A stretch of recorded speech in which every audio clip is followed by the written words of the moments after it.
जो है हमें बाउंडेशन पे रखते हैं, हमें मतलब घर पे कैद करके रखते हैं, हमें ये काम नहीं करने देते, हमें कहीं जाने नहीं देते हैं। और जब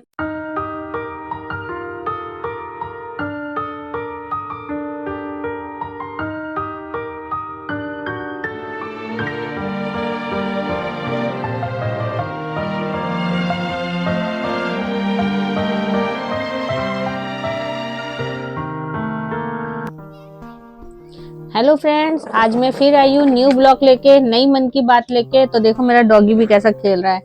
तो फ्रेंड्स, आज जो मेरी मन की बात है वो इस तरीके से है कि हम खामोखा किसी को गलत समझ बैठते हैं, उसकी मजबूरी को हम नहीं समझते हैं। तो इसी तरह की एक कहानी है एक चिड़िया के ऊपर। एक चिड़िया थी जो अपना घोंसला बनाने के लिए बेचारी कभी इधर घूम रही थी, कभी उधर घूम रही थी। उसने समुद्र के पास दो बड़े बड़े पेड़ देखे, तो उसने सबसे पहले वाले पेड़ पे जाके बैठ गई और पेड़ से पूछने लगी कि क्या मैं इस पेड़ पे अपना घोंसला बना सकती हूँ अपने बच्चों के लिए। तो पेड़ ने जो है साफ मना कर दिया कि नहीं, आप यहाँ घोंसला मत बनाइए।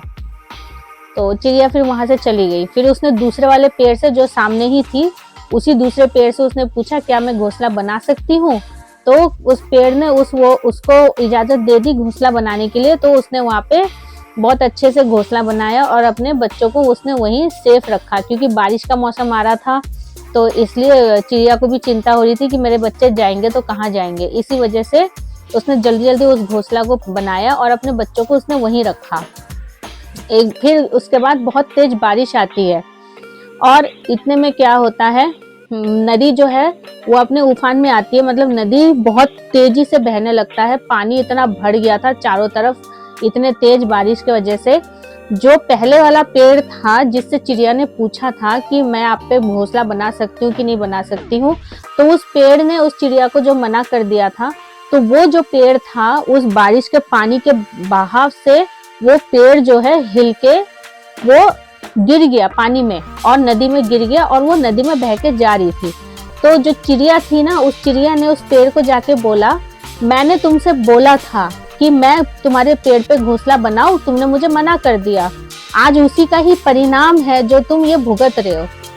तो पेड़ ने कुछ नहीं बोला, सिर्फ हंसते हुए इतना सा बोला, मैं बूढ़ा हो चुका हूँ, मैं बूढ़ा हो चुका हूँ। मुझे पता था कि मैं इस बारिश के मौसम में मैं टिक नहीं पाऊंगा।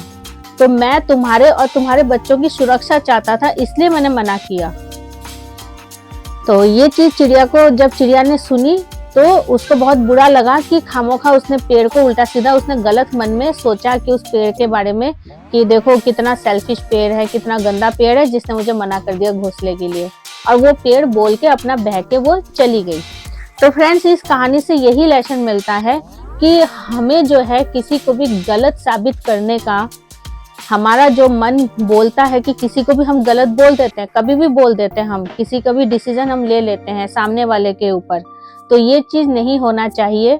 हमें उसकी मजबूरी और उसकी जो कमजोरी, उस चीज को हमें देखनी चाहिए कि हाँ, कि वो इंसान क्यों मना कर रहा है, किस लिए मना कर रहा है, हमारे अच्छे के लिए कर रहा है। एक तरह से जो उस पेड़ ने मना किया था वो चिड़िया के भले के लिए किया था। जैसे कि मैं उदाहरण के तौर पे मैं आपको बताऊं कि कई बार क्या होता है, बच्चों के माँ बाप होते हैं, बच्चों को मना करते हैं किसी चीज काम को करने के लिए कि बेटा ऐसा काम नहीं करना, बच्चा ऐसा काम नहीं करना। पर बच्चा क्या होता है, अक्सर ही वो माँ बाप को गलत सोचता है। वो ये सोचता है कि माँ बाप जो है हमें बाउंडेशन पे रखते हैं, हमें मतलब घर पे कैद करके रखते हैं, हमें ये काम नहीं करने देते, हमें कहीं जाने नहीं देते हैं।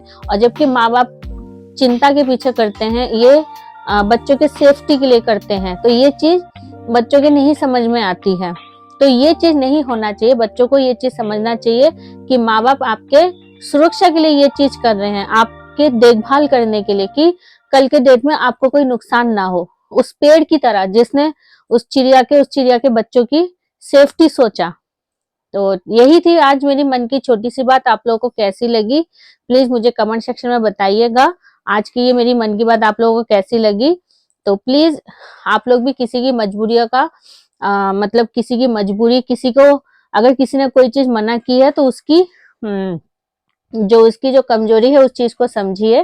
तो आज के लिए इतना ही है। कल मैं फिर आती हूँ आपसे एक न्यू ब्लॉग लेके, नई मन की बात लेके। तो फ्रेंड्स, जब तक के लिए बाय।